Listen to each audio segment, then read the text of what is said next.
So hello नमस्कार good morning स्वागत welcome I hope everything is clear. मेरी आवाज आप लोगों तक पहुंच रही है, वीडियो क्लियर है, तो इस सेशन को करते हैं शुरू।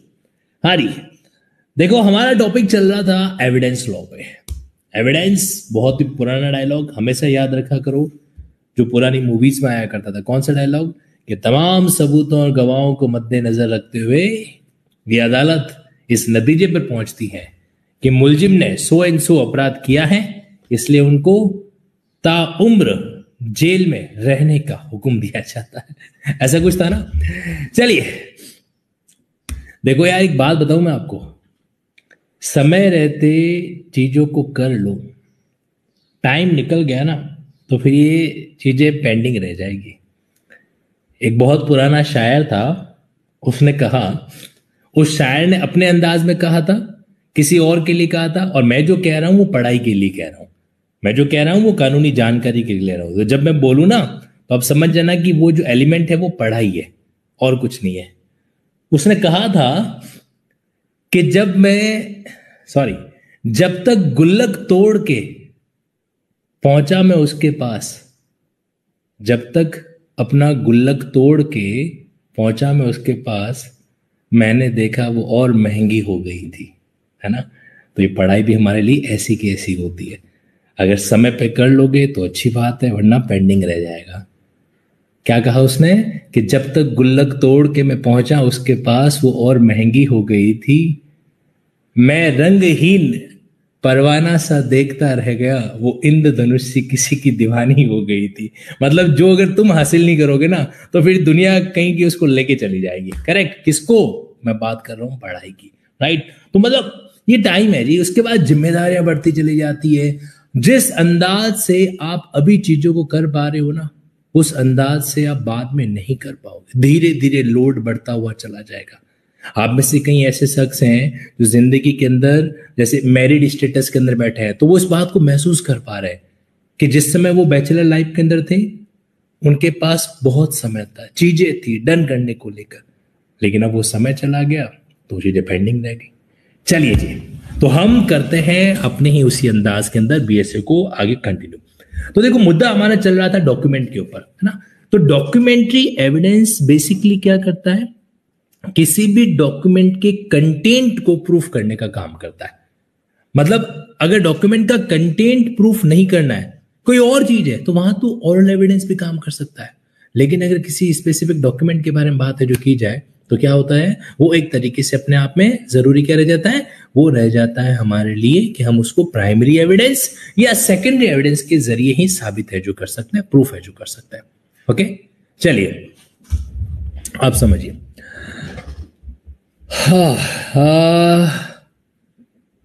ठीक है, नाउ मूविंग अहेड, और अब मैं यहां पर आपके बीच में उसी डॉक्यूमेंट्री पार्ट को क्या करता हूं, लेकर है जो आ जाता हूं।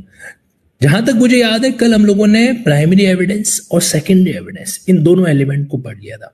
देखो ये आइडेंटिफाई करना बहुत जरूरी है कि कौन सा सेगमेंट प्राइमरी एविडेंस के अंदर आता है और कौन सा सेगमेंट आपके सेकेंडरी एविडेंस के अंदर है जो आता है, राइट। तो इसीलिए प्राइमरी एविडेंस और सेकेंडरी एविडेंस ये आई थिंक हम लोग डील कर चुके थे। तो अब हम लोग एक कदम और आगे बढ़ेंगे। उससे पहले एक सवाल का जवाब दो।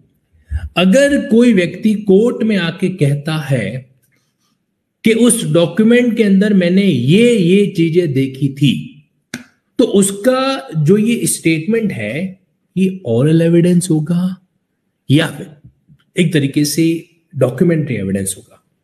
ओरल या डॉक्यूमेंट्री, बताइए।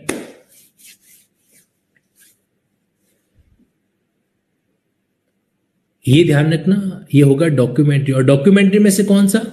डॉक्यूमेंट्री में कौन सा? प्राइमरी या सेकेंडरी? पी या एस? प्राइमरी या सेकेंडरी?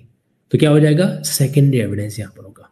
तो we need to find out कि कौन सी चीज प्राइमरी एविडेंस के अंदर आती है, कौन सी चीज सेकेंडरी एविडेंस।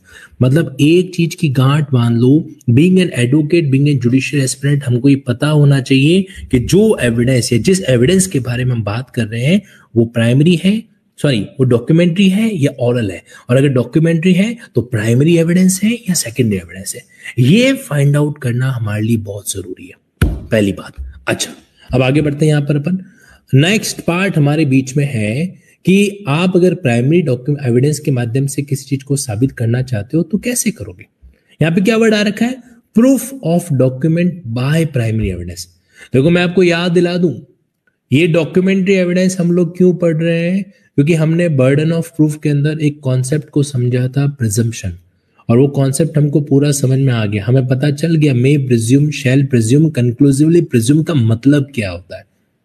अब प्रिजम्पशन का एक पार्ट बर्डन ऑफ प्रूफ में दे रखा है, दूसरा पार्ट डॉक्यूमेंट्री एविडेंस में दे रखा है।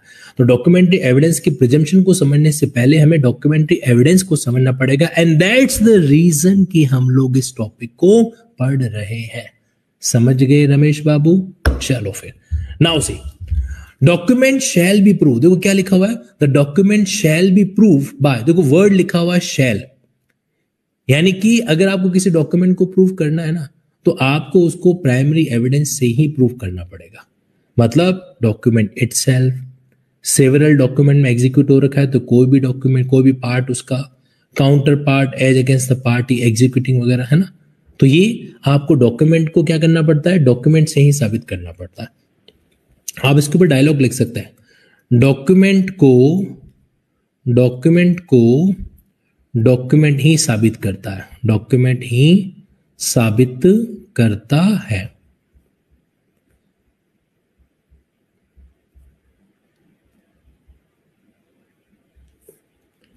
वो कहते हैं ना कि मेरा दर्द वही समझेगा जिसने मेरी तरह दर्द को जिया है ना। तो डॉक्यूमेंट भी ऐसे कैसे दर्द भरी आवाज में कहता है कि मुझे वही प्रूफ करेगा जो खुद डॉक्यूमेंट है, और कोई प्रूफ नहीं कर सकता। अच्छा, उसमें भी मेन बात पता है क्या होती है, वही डॉक्यूमेंट होना चाहिए, सेम डॉक्यूमेंट, अदर डॉक्यूमेंट की बात अपन नहीं कर रहे, राइट। तो यहां पे क्या हो गया, document shall be prove by primary evidence accept in the cases here in after mention. अब पता है ये वर्डिंग आपको जहां कहीं भी देखने को मिलती है ना, कौन सी वाली, ये वाला wording, accept in the cases है। तो आप समझ जाओ कि अब जो है आपके सामने कई सारे ऐसे पॉइंट आने वाले हैं जो इस नियम के एक्सेप्शन है।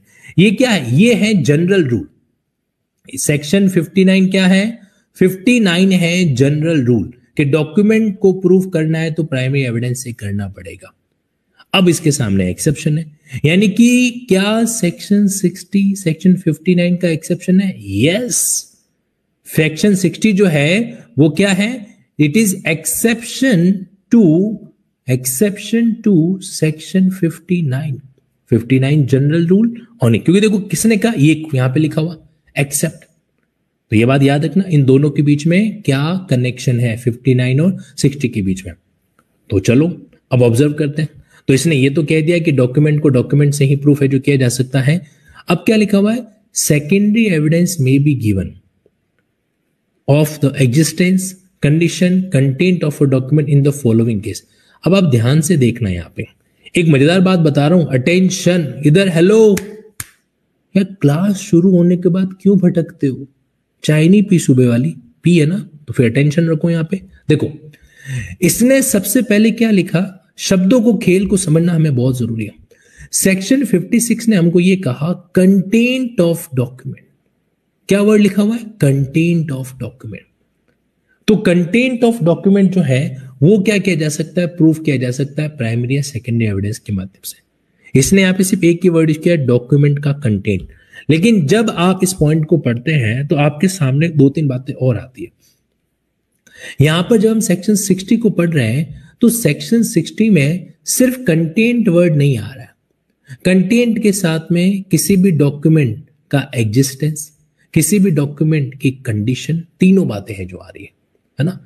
तो अब यहां पे ये जो हमारे पास में सेक्शन 56 है और ये जो सेक्शन 60 है, 56 और 60, तो इनमें आपको ना एक अंतर महसूस होगा, एक डिफरेंस है जो यहां पे महसूस होगा कि ये जब बात करते हैं अपन सेकेंडरी एविडेंस को लेकर, तो उसमें सीएसी 56 का एक्सेप्शन नहीं है, ये 59 का। क्योंकि देखो यहां पे क्या लिखा हुआ है, डॉक्यूमेंट शैल बी प्रूव, इसमें ये नहीं लिखा है कंटेंट ऑफ डॉक्यूमेंट, इसमें लिखना है अगर डॉक्यूमेंट को साबित करना है।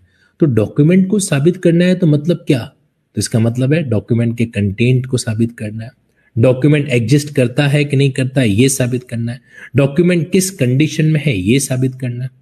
तो जब कभी भी हम किसी डॉक्यूमेंट को साबित करने की बात करते हैं, तो इसका मतलब उसमें 3 चीजें आती है, that I want to tell you. एक डायग्राम बनाओ मेरे साथ में।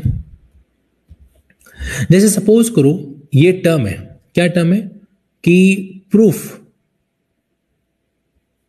The document. किसी भी डॉक्यूमेंट को प्रूफ करने का मतलब क्या होता है? किसी भी डॉक्यूमेंट को प्रूफ करने का मतलब हो सकता है 3 चीजों में से कोई भी चीज हो, या तीनों की तीनों हो। 3 चीजों में से कोई भी चीज। सबसे इंपॉर्टेंट तो होता है कि उस डॉक्यूमेंट का कंटेंट, ये मायने रखता है। दूसरा होता है कि वो डॉक्यूमेंट वाकई में एग्जिस्ट करता है या नहीं करता है, डॉक्यूमेंट है भी कि नहीं भी, इस बात का प्रूफ। और तीसरा है कि डॉक्यूमेंट अगर है तो किस कंडीशन में है, किस हालात में है ना। तो कंडीशन में आपके वो पोजीशन भी आ जाता है ना। अब समझो, तो यानी कि किसी भी डॉक्यूमेंट को साबित करने की बात आए तो इसका मतलब 3 चीजें, 1, 2 और 3। जब आप सेक्शन 56 को पढ़ते हो तो सेक्शन 56 में सिर्फ इसके बारे में जिक्र किया गया कि भाई कंटेंट ऑफ जो डॉक्यूमेंट है उसको हम क्या कर सकते हैं, प्राइमरी एविडेंस से या सेकेंडरी एविडेंस से क्या कर सकते हैं, साबित है जो कर सकते हैं, करेक्ट। लेकिन जो हमारा सेक्शन 60 है वो सिर्फ इसके बारे में नहीं, वो 56 के बारे में भी बात करता है, एग्जिस्टेंस के बारे में बात भी करता है, कंटेंट के बारे में भी बात करता है और कंडीशन के बारे में भी बात करता है। यानी कि सेक्शन 60 जो हम पढ़ने जा रहे हैं वो सिर्फ डॉक्यूमेंट के कंटेंट के बारे में नहीं है, वो डॉक्यूमेंट के कंटेंट के साथ साथ डॉक्यूमेंट एग्जिस्ट करता है कि नहीं करता है, डॉक्यूमेंट की कंडीशन क्या है कि नहीं है, इस बारे में भी डील करता है। ओके, तो सेक्शन 60 नॉट 56, सेक्शन 60, ये जो सेक्शन है सेक्शन 60, तो ये किसके बारे में बात कर रहे हैं यहाँ पे, तो ये आपके तीनों के बारे में बात कर रहा है। 3 थिंग्स, नंबर 1, नंबर 2 और नंबर 3। अच्छा, ये क्यों जरूरी है? एक और मजेदार बात बताऊं मैं आपको, वैसे ही मैं आपको अभी नहीं बताना चाहता था, लेकिन क्या करें, समय ऐसा आ गया है कि बताना जरूरी है। डॉक्यूमेंट के संबंध में कुछ बातें और होती है, जैसे डॉक्यूमेंट प्रॉपर तरीके से अटेस्टेड है कि नहीं है, डॉक्यूमेंट पे जिस व्यक्ति की हैंडराइटिंग है, हैंडराइटिंग दिख रही है, हैंडराइटिंग उसी की है कि नहीं है, इसके बारे में भी साबित करना पड़ जाता है। मतलब जब हम कहते हैं ना कि किसी डॉक्यूमेंट को साबित करो, तो उसका मतलब उस डॉक्यूमेंट से जुड़ी हुई कई सारी चीजों को साबित करना पड़ता है। तो मैंने आपके सामने कुछ फैक्टर्स और क्या क्या लिखे, उनको भी आप लगे हाथ नोट डाउन कर लीजिए। देखो, सी, डॉक्यूमेंट एग्जीक्यूट हुआ है कि नहीं हुआ है। कई बार क्या होता है, आपने डॉक्यूमेंट बना लिया, एग्जीक्यूट ही नहीं किया, वो भी पॉइंट, ठीक है। दूसरा, डॉक्यूमेंट अटेस्ट किया गया है कि नहीं किया। अटेस्ट करने का मतलब होता है विटनेस के द्वारा साइन किया गया कि नहीं किया गया जनरली। तीसरा, डॉक्यूमेंट जो है रजिस्टर्ड किया गया है कि नहीं किया गया, तीसरा पॉइंट। चौथा, डॉक्यूमेंट के ऊपर जिस व्यक्ति के साइन है या जिस व्यक्ति की हैंडराइटिंग है वो उसी व्यक्ति की है कि नहीं है जो दिख रहा है। तो ऐसे कई सारे पॉइंट होता है। तो जनरली जब हम किसी भी डॉक्यूमेंट को एग्जीक्यूट करने की बात करते हैं, डॉक्यूमेंट को प्रूफ करने की बात करते हैं ना, तो हमें उस डॉक्यूमेंट से जुड़ी हुई सिर्फ एक चीज नहीं, ये तकरीबन 6 से 7 चीजों को क्या करना होता है, डीले जो करना होता है। एक एग्जांपल दूं मैं आपको। एक बार है ना, इधर इधर, या जब मैं कभी है ना अचानक ऐसे थोड़ा सा फेस का एंगल उधर करके आपको पढ़ा रहा होता हूं ना, तो ये मत समझना कि मुझे वहां पे कोई ताजमहल दिखाई दे रहा है, मैं उसकी तरफ देख रहा हूं। नहीं, जब मैं आप लोगों से नजरें हटा के इधर देख रहा हूं तब मैं सोचने लगता हूं, और मैं सोचते सोचते आपके सामने कोई एग्जाम्पल क्रिएट करने लगता हूं। तुम यार टीचर्स की भावनाएं ही नहीं समझते यार, समझा करो। क्योंकि टीचर्स की भावनाएं समझने के बाद में फिर स्टूडेंट और बढ़िया से समझता है, उसके जो पैसे लगाए गए, उसका जो इन्वेस्टमेंट किया गया वो अच्छा रिटर्न देता है, समझे। हाँ, अब अटेंशन, वापिस टेक 2 करता है, 3, 2, 1। मैं क्या कर रहा, इधर देख रहा था, ओके नाउ। तो अब मैं आपको एक एग्जांपल दे रहा हूं, ध्यान से समझना। एक बार क्या हुआ, एक कैंडिडेट्स ने जुडिशरी का प्रीलिम्स एग्जाम निकाला, मेंस एग्जाम निकाला और इंटरव्यू तक पहुंचा। इंटरव्यू के अंदर 3 हाई कोर्ट के जज साहब उसके सामने बैठे और वो उन तीनों जज साहब के सामने एक छोटी सी चेयर पे बैठा है। थोड़ी सी उसके पैरों में शिवरिंग हो रही है, थोड़ा सा वो घबरा रहा है, थोड़ा सा वो नर्वस है। उसके सामने पानी की गिलास रखी हुई है। हाई कोर्ट के जज साहब ने कहा पानी पी लो। उसने पानी का ग्लास उठाया, पी लिया। तुम फील कर पा रहे हो ना, इमेजिन कर पा रहे हो ना? हेलो, इमेजिन कर पा रहे हो ना मेरे साथ में? Good, okay. तो अब क्या हुआ, फिर उन्होंने एक सवाल पूछा। उन्होंने कहा कि तुम्हारा फेवरेट सब्जेक्ट क्या है? तो उसने आंसर दिया कि सर मेरा फेवरेट सब्जेक्ट एविडेंस लॉ है। उन्होंने कहा वेरी गुड, कि एविडेंस लॉ के अंदर भी तुम्हारा फेवरेट क्या है? तो उसने आंसर दिया कि सर एविडेंस लॉ के अंदर भी मेरा फेवरेट जो है वो जो डॉक्यूमेंट्री एविडेंसेस है वो मेरा फेवरेट है। घर की बात तो ये है कि वो वही टॉपिक पढ़ के गया था, इसलिए उसने बोला कि मेरा वही फेवरेट है। ऐसा होता है कई बार। तो ठीक है, अच्छा डॉक्यूमेंट्री एविडेंस फेवरेट है आपका। चलो एक बात बताऊं, क्या आपने कहीं पर भी डॉक्यूमेंट्री एविडेंस में ये पढ़ा कि अगर कोई डॉक्यूमेंट जो कि 30 साल पुराना है, 30 इयर्स ओल्ड है, तो वो जो व्यक्ति उस डॉक्यूमेंट को प्रोड्यूस करता है तो कोर्ट उसके फेवर में कुछ बातों को प्रिज्यूम करता है? ये आपने पढ़ा? उसने कहा हाँ हाँ बिल्कुल सर, बिल्कुल पढ़ के आया हूं मैं। अगर 30 इयर्स ओल्ड कोई डॉक्यूमेंट इस तरह से प्रोड्यूस किया जाता है तो कई सारी चीजें होती हैं जो उसके फेवर में होती है। तो उन्होंने पूछा अच्छा ठीक है, उस डॉक्यूमेंट में ये लिखा हुआ है जो 30 इयर्स ओल्ड डॉक्यूमेंट है, अच्छे से सुनना, वापस नहीं बोलूंगा मैं, जज साहब कह रहे हैं उसको। वो जो 30 इयर्स ओल्ड डॉक्यूमेंट प्रोड्यूस किया गया है उसमें एक बात लिखी गई है कि जो भी प्रॉपर्टी है वो बड़े भाई को ही दी जाएगी और बड़ा भाई ही उसकी देखरेख है जो करेगा। बड़े भाई की इच्छा होगी तो वो उसमें से कुछ हिस्सा छोटे भाई को दे सकता है। ये बात उस 30 साल पुराने वाले डॉक्यूमेंट में लिखी हुई है।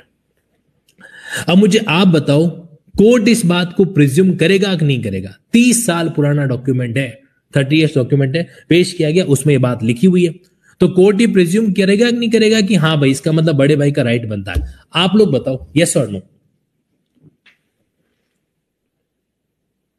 अभी जैसे आपके हालात है ना, वैसे कि वैसे उस कैंडिडेट्स के हालात है। वो भी सोच रहा था यार मैं पढ़ के तो आया हूं, मतलब वो इस तरह से करेगा तो सही। ओके, उसने भी यही सोचा जो आपने सोचा। फिर जज साहब ने और कुछ नहीं कहा, जाते जाते उसको इतना ही कहा कि बेटा अगले साल फिर आना और अगले साल आने से पहले लिंकिंग ऐप पर जुडिशरी की क्लासेस अटेंड करके आना, ऐसा उन्होंने कहा। ये पीछे वाली 2-3 लाइनें मैंने ऐड कर दी है, ठीक है, थोड़ा मसाला लगाना पड़ता है। अब आप मेरे साथ हो, बीएसए निकालो, भारतीय साक्ष्य अधिनियम आप ओपन कीजिए और ये जो डॉक्यूमेंट्री पार्ट हम लोग पढ़ रहे हैं ना, इसी डॉक्यूमेंट्री पार्ट पे आप आ जाइए। यहां पर मैं आपको स्पेसिफिकली सेक्शन 92 की बात कर रहा हूं। आप अपना बेरेक्ट ओपन करो और सेक्शन 92 निकालिए। सेक्शन 92 में कुछ लिखा हुआ है। यहां पे क्या लिखा हुआ है, ठीक है? मेरा सवाल अभी जो मैंने आपको सिचुएशन बताई वो ध्यान रखना। देखो क्या लिखा हुआ है, वेयर एनी डॉक्यूमेंट पर्पटिंग और prove to be 30 years old, यानी कि कोई ऐसा डॉक्यूमेंट जो 30 साल पुराना है या 30 साल पुराना लग रहा है, वो अगर प्रोड्यूस किया जाता है किसी ऐसी कस्टडी से, फ्रॉम एनी कस्टडी, जिसको कोर्ट क्या समझे, प्रॉपर समझे, यानी कि प्रॉपर कस्टडी से अगर 30 साल पुराना कोई भी डॉक्यूमेंट प्रोड्यूस किया गया है तो कोर्ट में प्रिज्यूम, तो कोर्ट क्या प्रिज्यूम करेगा, अब समझिए। तो कोर्ट वहां पे प्रिज्यूम करेगा सेक्शन 92, सेक्शन 92 और क्या लिखा है वहां पे, 30 years old document, 30 years old document अगर आपने प्रोड्यूस किया है प्लस प्रॉपर कस्टडी से वो डॉक्यूमेंट प्रोड्यूस किया गया है, ये कंडीशन है, तो उस सिचुएशन में कोर्ट क्या करेगा, में प्रिज्यूम करेगा, यानी कि फैक्ट की रिबेटेबल प्रिजम्पशन। क्या प्रिज्यूम करेगा, सी नंबर 1, कोर्ट ये प्रिज्यूम करेगा द सिग्नेचर, यानी कि sign, signature and every other part of such document which purport to be in the handwriting of any particular person, यानी कि साइन और हैंडराइटिंग, साइन और handwriting is in that persons handwriting, तो जिसके handwriting में या जिसके साइन लग रहे हैं वो उसी व्यक्ति के साइन होंगे, उसी व्यक्ति की हैंडराइटिंग होगी, ठीक है। And in the case of document executed और अटेस्टेड, तो ये माना जाएगा कि डॉक्यूमेंट जो है वो उस तरीके से क्या हो रखा है, डॉक्यूमेंट उस तरीके से एग्जीक्यूट हो रखा है या डॉक्यूमेंट उस तरीके से अटेस्ट हो रखा है, एग्जीक्यूटेड और अटेस्टेड, ये लिखा हुआ यहां पे। ठीक है, अब मजेदार बात पता है क्या है कि इसमें कहीं पर भी वर्ड कंटेंट यूज नहीं हुआ है, कहीं पर भी वर्ड कौन सा यूज नहीं हुआ है, कंटेंट। तो 30 साल पुराना डॉक्यूमेंट अगर पेश किया भी जाता है तो उस केस के अंदर कोर्ट 4 चीजें प्रिज्यूम कर सकता है। साइन प्रिज्यूम कर सकता है कि उसी व्यक्ति के होंगे जिस व्यक्ति के लग रहे हैं, हैंडराइटिंग उसी व्यक्ति की होगी जिस व्यक्ति की लग रही है, वो डॉक्यूमेंट उसी तरीके से निष्पादित एग्जीक्यूट हुआ होगा जैसा लग रहा है, वो डॉक्यूमेंट उसी तरीके से अटेस्ट हुआ होगा जैसा लग रहा है। इन 4 चीजों को कोर्ट क्या करता है, मे प्रिज्यूम करता है। ठीक है, कंटेंट क्या होता है, कंटेंट का मतलब जो उसके अंदर लिखा हुआ है। अब मैंने आपको क्या एग्जांपल दिया था अभी कि उस डॉक्यूमेंट में लिखा हुआ था कि जो भी प्रॉपर्टी है वो बड़े भाई को दी जाएगी, बड़ा भाई ही केयर टेकर होगा, उसकी मर्जी होगी तो छोटे भाई को देगा। तो यहां पर कहीं पर भी हैंडराइटिंग का डिस्प्यूट की तो बात ही नहीं हुई, सिग्नेचर के डिस्प्यूट की बात ही नहीं हुई, एग्जीक्यूशन के डिस्प्यूट की बात ही नहीं हुई, अटेस्टेशन की बात नहीं हुई, यहां तो बात हो रही है कंटेंट की। तो उस कैंडिडेट को आंसर ये देना चाहिए था कि सर अगर कोई 30 years old document proper custody से कोर्ट के सामने प्रोड्यूस किया जाता है तो उस केस में कोर्ट जो है उस डॉक्यूमेंट से जुड़ी हुई 4 चीजों को प्रिज्यूम करता है। वो 4 चीजें हैं सिग्नेचर, हैंडराइटिंग, अटेस्टेशन, एग्जीक्यूशन। क्योंकि आपने जो सवाल पूछा है उसमें बात हो रही है कंटेंट की, क्या वहां पे ऐसा लिखा हुआ है कि नहीं लिखा हुआ है, तो इस संदर्भ में सर मेरा ये मानना है कि यहां पे कोर्ट जो है कंटेंट के बारे में कोई प्रिजम्पशन नहीं करेगा, भले ही वो डॉक्यूमेंट 30 साल पुराना ही क्यों ना हो। ऐसी बात एविडेंस लॉ में लिखी हुई है और यही हम तनसुख सर की क्लास के अंदर पढ़ के, सॉरी पीछे वाली लाइन कट कर दो, मतलब यही चीज जो है हमने पढ़ी है। अब मुझे बताओ आंसर में अंतर है कि नहीं है। देखो यार, इंटरव्यू के अंदर हमें बोर्ड को इंप्रेस करना है तो अल्टीमेटली इंप्रेस हम उससे अपने नॉलेज से करते हैं। अल्टीमेटली हम उसको इंप्रेस कैसे करते हैं, अपनी नॉलेज से है जो करता है। ठीक है, that we need to understand, ये जरूरी है ना। मतलब पता है क्या है कि यार हम लोग है ना पढ़ तो लेते हैं, खूब मेहनत करते हैं, लेकिन इस पॉइंट ऑफ व्यू से जब तक उस चीज को ऑब्जर्व नहीं करेंगे वो चीज अधूरी रह जाती है। एविडेंस लॉ मतलब समझ लीजिए कि अलादीन का चिराग है, जितना उसको रब करेंगे, जितना उसको घिसेंगे, कुछ न कुछ नया देखने को मिलेगा, है ना। तो ये पॉइंट है।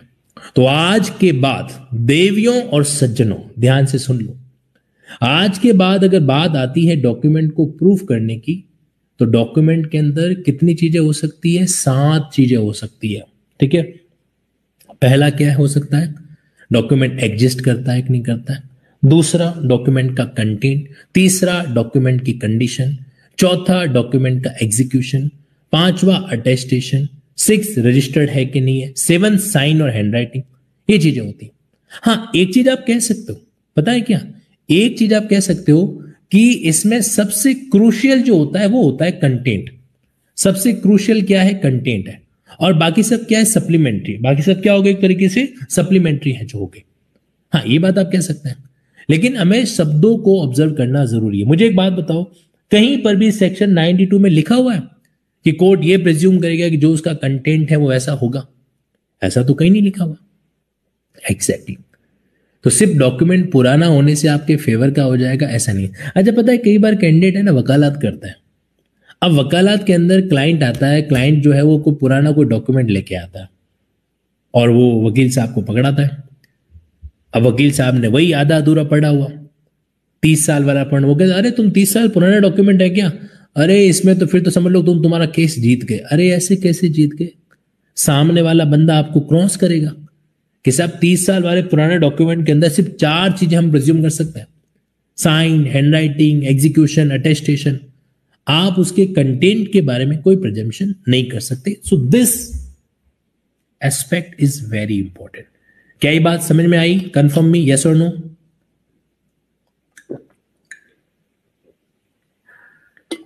देखो, कानून का यही मजा है जितना उसको डेप्थ में जाके ऑब्जर्व करते हैं उतना उसको नया कुछ जानने को है जो मौका मिलता है।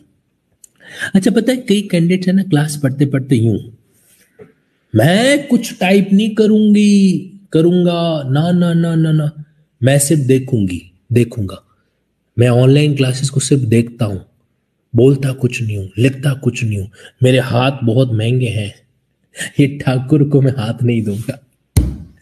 अरे अगर तुम लोग इंटरेक्ट नहीं करोगे तो मुझे कैसे पता चलेगा कि तुम क्लास में हो कि नहीं हो। चलो मैं मान लेता हूं कि तुम हो। ओके आगे बढ़ते हैं। यहां पर अपन इतने बदमाश हैं पूछो मत। चलो तो यहां पे तीनों चीजें आ रही है, 1 2 और 3। तो ये तीनों एस्पेक्ट यहां से क्या होता है कवर है जो होते हैं। ओके नाउ अब बात करते हैं यहां पे। अब हमारे सामने ये एस्पेक्ट है जो आ गया। तो प्रूफ ऑफ डॉक्यूमेंट के अंदर हमेशा ध्यान रखना कि ये चार चीजें इस तरीके से ऑब्जर्व जो होती है। और लगे हाथ हम लोगों ने सेक्शन 92 का भी मामला खत्म कर दिया। और सेक्शन 92 में कौन सी प्रिजम्पशन है, मे प्रिज्यूम है। कौन सी, मे प्रिज्यूम। ओके चलिए अब वापस आ जाओ आप। अब देखो आप सेक्शन 60 को समझो। तो सेक्शन 60 में तीन बातें लिखी हुई है कि किसी भी डॉक्यूमेंट के कंटेंट उसके एग्जिस्ट होने या नहीं होने या फिर उसके कंडीशन के बारे में जो है ये बात की जा सकती है। सी यहां पे क्या लिखा हुआ है, तो सेकेंडरी एविडेंस कौन सी सिचुएशन में दिए जा सकते हैं। इसका सवाल एमसीक्यू के अंदर भी बनता है, मेंस के अंदर भी बनता है, सीधा पूछ लिया जाता है मेंस के अंदर। तो कि बताओ भाई यहां पे जो है कौन सा मामला किस तरीके से डील होगा, सीधा सवाल डायरेक्टली आ जाता है। अब देखिए now clause A, when the original is shown or appear to be in the possession or power। तो अगर मान लीजिए जो ओरिजिनल डॉक्यूमेंट है वो कोर्ट के सामने ये बताया जाता है या दिखाया जाता है कि वो जो है किसी और के पोजीशन या किसी और के पावर में है। अब समझिए किसके पोजीशन में, नंबर 1 उस व्यक्ति के पोजीशन में जिसके खिलाफ आप डॉक्यूमेंट को प्रूव करना चाहते हो। मतलब आप एक एग्जांपल लो कि भाई आपने किसी व्यक्ति के साथ में कोई कॉन्ट्रैक्ट किया, कॉन्ट्रैक्ट की ओरिजिनल कॉपी उसके पास पड़ी है, आपके पास सिर्फ फोटो कॉपी है उस कॉन्ट्रैक्ट की। अब आप कोर्ट में वो फोटो कॉपी पेश करना चाहते हैं, आपने कोर्ट से परमिशन मांगी और आपने कहा कि साहब ओरिजिनल जो है वो डिफेंडेंट के पास है। डिफेंडेंट कौन, जिसके खिलाफ मैंने सूट फाइल किया है, इसलिए मैं ओरिजिनल पेश नहीं कर पाऊंगा, तो मुझे इजाजत दीजिए कि मैं उस कॉन्ट्रैक्ट की कॉपी पेश कर सकूं, अर्थात मैं उस ओरिजिनल डॉक्यूमेंट का सेकेंडरी एविडेंस आपके सामने प्रोड्यूस है जो कर सकूं। ओके ये बात यहां पर क्या होती है, एप्लीकेबल है जो होगी। तो सामने वाले व्यक्ति के पास against whom the document is sought to be prove, तो पर्सन अगेंस्ट एक ये पॉइंट आ गया। जैसे डिफेंडेंट प्रोड्यूस करना चाहता है तो प्लांटिफ के पास डॉक्यूमेंट पड़ा है, प्लांटिफ प्रोड्यूस करना चाहता है तो डिफेंडेंट के पास पड़ा है। अच्छा मैं ये वर्ड बोल रहा हूं ना, प्लांटिफ, डिफेंडेंट, डिफेंडेंट, प्लांटिफ, तो आप कंफ्यूज तो नहीं हो रहे ना। अगर हो रहे हो तो मैं आपको बता देता हूं, प्लांटिफ का मतलब प्लांट फाइल करने वाला, प्लांट कौन फाइल करता है, जो सूट फाइल करता है। डिफेंडेंट जो वापस जवाब देता है, जो खुद को डिफेंड करता है, डिफेंडेंट सामने वाली पार्टी। तो against the document is sought to be prove, number 1। Number 2 any person जो कि क्या है कोर्ट की प्रोसेस के कंट्रोल में नहीं आता। यहां पे प्रोसेस का मतलब होता है कि जैसे कोर्ट समन भेजता है ना, समन भेजता है या कोर्ट एक तरीके से वारंट भेजता है, तो उसको हम कोर्ट की प्रोसेस बोलते हैं। ठीक है, तो अगर कोई व्यक्ति जो कोर्ट की प्रोसेस की रिच में नहीं है, मतलब जिसको कोर्ट क्या नहीं कर सकता, डायरेक्टली समन या वारंट है जो नहीं कर सकता, आउट ऑफ रिच, और उस व्यक्ति के पास में वो डॉक्यूमेंट पड़ा है या उस व्यक्ति के कंट्रोल में वो डॉक्यूमेंट पड़ा है। अच्छा इसमें क्या अंतर होता है, एक तो वर्ड होता है पोजीशन, एक होता है पावर। पोजीशन का मतलब है कि आपने उसको अपने कब्जे में ले रखा है। जैसे उदाहरण के लिए, अब जैसे मेरे पास में एक फाइल है या फिर ये एक डायरी है, इस डायरी में आप सबके सीक्रेट्स लिखे हुए हैं। ठीक है, अब ये डायरी मेरे पास में, तो इसको मैं क्या बोलूंगा, पोजीशन। ठीक है, मैंने मेरे स्टाफ को बुलाया, मैंने कहा ये डायरी तुम रख लो अपने पास में, और जब तक मैं ना कहूं ये डायरी किसी के पास नहीं जानी चाहिए। ये क्या हो गया, ये हो गया एक तरीके से क्या, पावर। करेक्ट, इस बात को हमें क्या करना है, समझना है और जानना है। आई बात समझ में। पोजीशन कब्जा यानी कि फिजिकल चीज आपके पास में है, पावर मतलब आपके कंट्रोल में है। नाउ तो पहला क्या था, जिसके खिलाफ आप चीज करना चाहते हो, उस व्यक्ति के पास में वो चीज पड़ा है, डॉक्यूमेंट पड़ा है। दूसरा आउट ऑफ रीच है। तीसरा any person legally bound to produce, ऐसा कोई भी व्यक्ति जो कि क्या है, लीगली बाउंड है, लीगली बाउंड है उस चीज को प्रोड्यूस करने के लिए, लेकिन वो प्रोड्यूस कर नहीं रहा है, लेकिन वो प्रोड्यूस कर नहीं रहा है। तो ये तीन चीजें यहां पर आपके सामने है जो आती है, person against, out of reach या लीगली बाउंड टू प्रोड्यूस। तो ये बातें हमें क्या करनी है, ध्यान है जो रखनी है। आपको पता है मेरे लिंकिंग ऐप में एक स्पेशल बात है, जब आप क्लास अटेंड कर रहे होते हो तो जब आप क्लास में आए और अचानक बीच में क्लास में चले गए, मुझे तुरंत पता चल जाता है, ठीक है। अब ये मेरा भोलापन है, ये मेरी मासूमियत है कि मैं उस कैंडिडेट को कुछ कहता नहीं हूं, लेकिन पता सब चलता है कि कितने सीरियस होके आप पढ़ाई को डील है जो कर रहे हो। समझ रहे हो रमेश बाबू? मेरा एक सजेशन है, अगर किसी कारणवश आप पूरी 1 घंटे की क्लास अटेंड नहीं कर पाते ना, तो बेटर है कि आप पूरी की पूरी क्लास बाद में ही देख लो। ये बीच में तेरा आना और बीच में मुड़कर चले जाना, ये ठीक नहीं है, ये नुकसानदायक है, ये दोनों टाइम वेस्ट है जो करता है, अभी का भी करेगा और बाद का भी करेगा। चलिए नाउ, हाँ एक्सेप्शन भी होता है, कभी कभार बीच में नेटवर्क भी है जो कट जाता है, वो तो एक सदाबहार बहाना है ही अपने पास में। मतलब ये नेटवर्क ऐसी चीज है जिसके बारे में अपन कुछ क्रॉस चेक ज्यादा कर नहीं सकते, ठीक है। नाउ तो person against, out of reach, और तीसरा क्या हो गया, लीगली बाउंड टू प्रोड्यूस। तो ये तीन बातें वहां पर क्या होती है, एप्लीकेबल है जो होती है। नाउ 1 2 3 ये तीनों एस्पेक्ट आपको ध्यान रखना है। तो जब भी डॉक्यूमेंट किसी ऐसे व्यक्ति के पास में है जिसके खिलाफ आप मैटर को डील कर रहे हो, नंबर 1, जो कोर्ट की रिच से बाहर है, या फिर जो क्या एक तरीके से लीगली बाउंड है प्रोड्यूस करने के लिए। अब समझो, एंड साथ में क्या लिखा हुआ है, and when after the notice mention in section 64 such person does not produce it. अब देखो यहां पे है ना थोड़ा सा ट्विस्ट है कि भाई ये नोटिस की जो बात है वो किसके बारे में कही जा रही है, ये जो नोटिस की बात है वो किसके बारे में कही जा रही है। मतलब इसमें लिखा हुआ है कि इसको हमने नोटिस दिया, फिर भी वो क्या नहीं कर रहा है, उस डॉक्यूमेंट को प्रोड्यूस है जो नहीं कर रहा है। तो यहां पर क्या आता है, आपके बीच में एक सेक्शन 64 आता है। सेक्शन 64 नोटिस के बारे में बात कर रहा है। अब इसको समझना जरा एक बार। सेक्शन 64 में क्या लिखा हुआ है, secondary evidence of content of document. Secondary evidence किसके बारे में, कंटेंट ऑफ डॉक्यूमेंट के बारे में। Refer to in clause A, refer in clause A of section 60 shall not be given unless the party proposed to give such secondary evidence has previously given to the party in whose possession or power the document is, और या उसके advocate को या उसके representative को, जब तक आप नोटिस नहीं देते।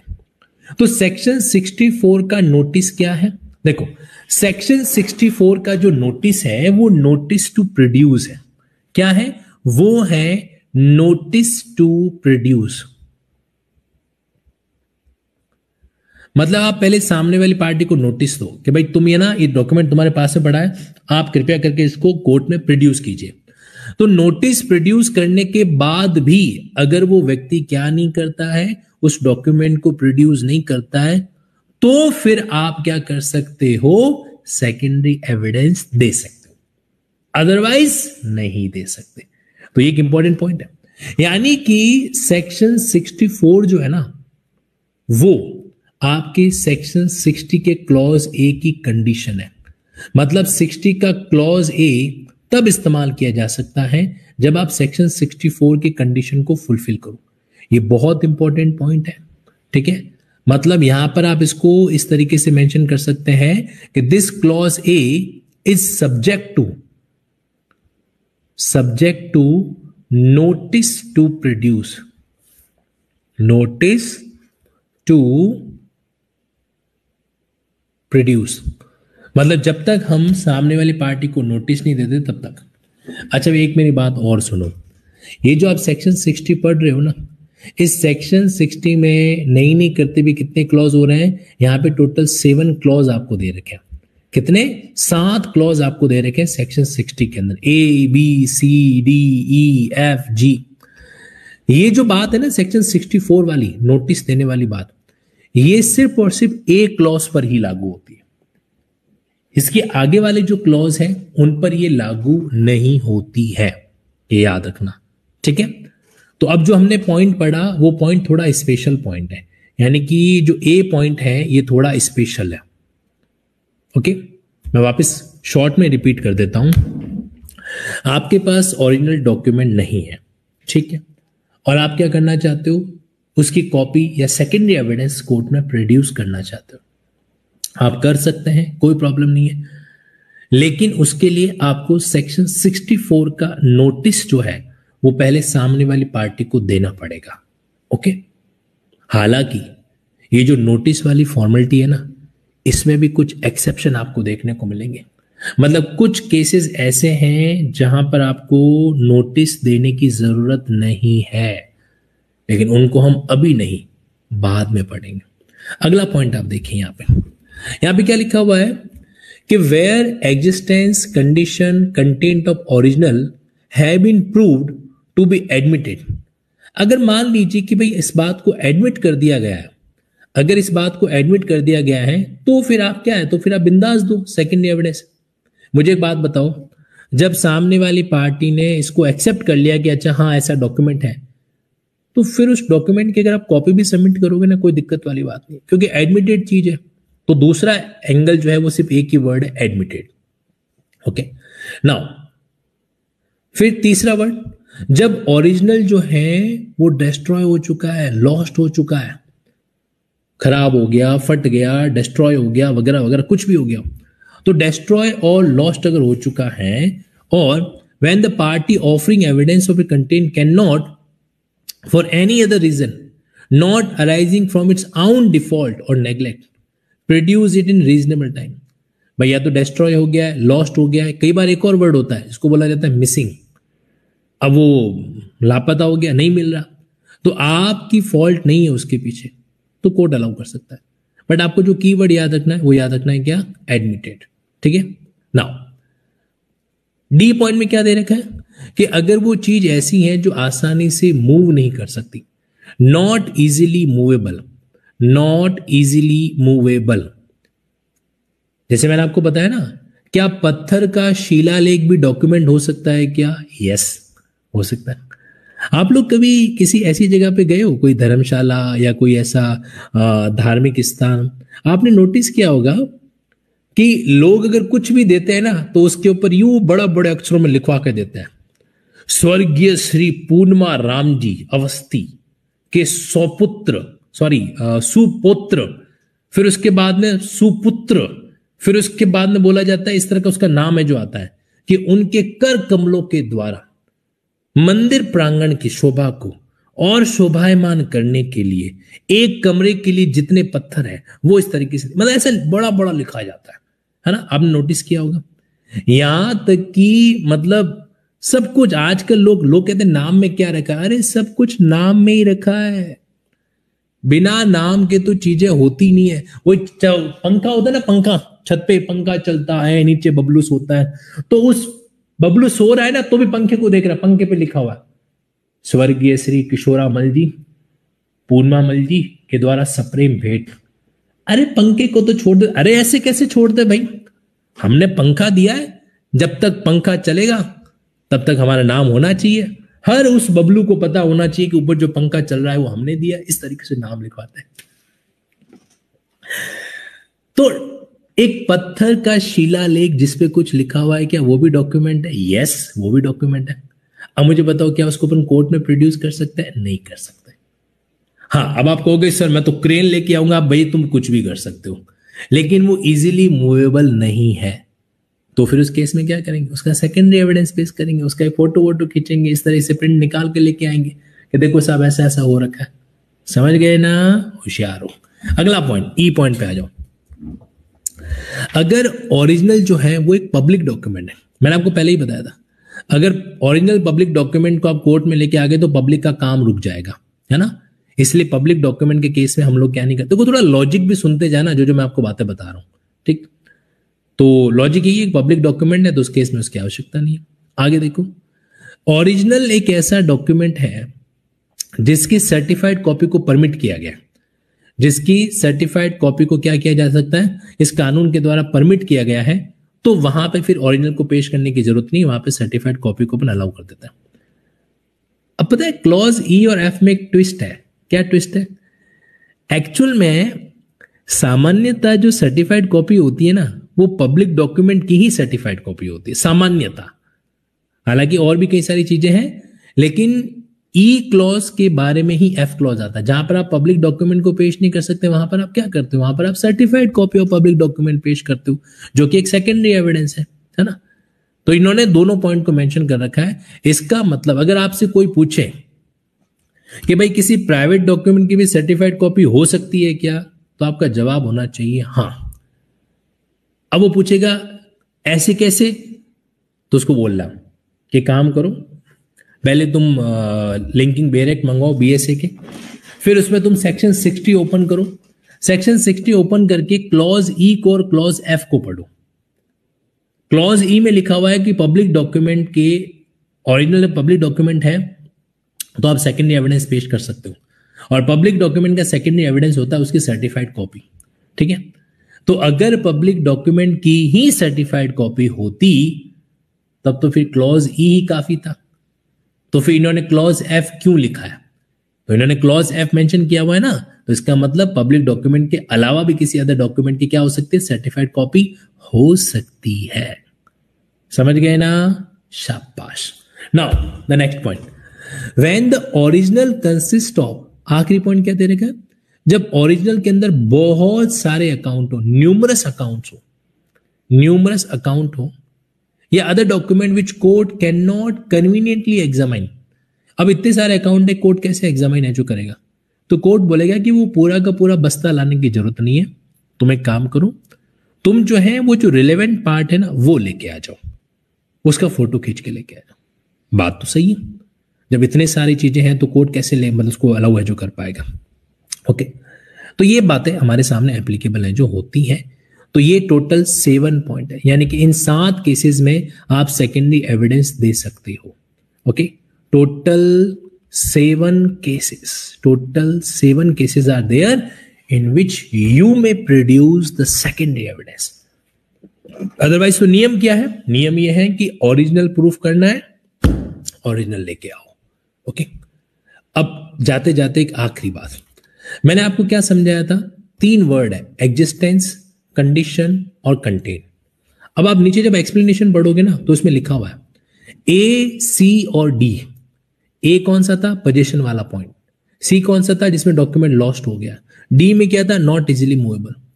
तो ये जो 3 क्लॉज है ए, सी और डी, तो इनके बारे में लिखा हुआ है any secondary evidence of content of document is admissible. यहां पे इन्होंने वर्ड किया है कि ए, सी और डी के केस में सिर्फ कंटेंट की बात की जा रही है। यानी कि अगर मैं इनको नाम दे दूं, जैसे इसको मैं नाम दे देता हूं ए, इसको मैंने नाम दे दिया बी, इसको मैंने नाम दे दिया सी, तो आप ध्यान से देखोगे ना तो ए क्लॉज जो है वो सिर्फ सी वाले पे लागू होता है, कंटेंट पे लागू होता है। ठीक है, सिमिलरली आपका जो सी और डी है ये क्लॉज भी सिर्फ कंटेंट पे लागू होता है, और ये क्लॉज भी सिर्फ कंटेंट पे लागू होता है।